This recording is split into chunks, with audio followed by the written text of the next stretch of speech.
In today's video, I'm going to teach you how to change Jobber desktop quote number.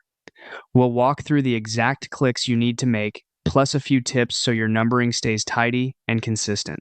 First, open Jobber on your desktop and sign in. Once you're on the main dashboard, look to the left-hand sidebar and click Quotes.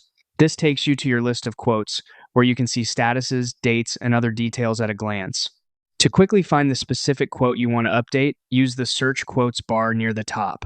Type in something that will pull up the right one, like a client name, an existing quote number, or a keyword from the quote, and view the results.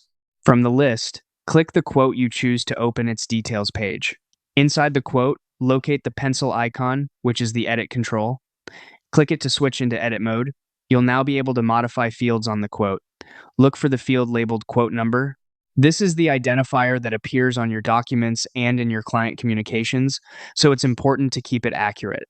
Click into the quote number field and type the new number you want to use. Make sure it follows your company's numbering convention and doesn't conflict with a number you've already used.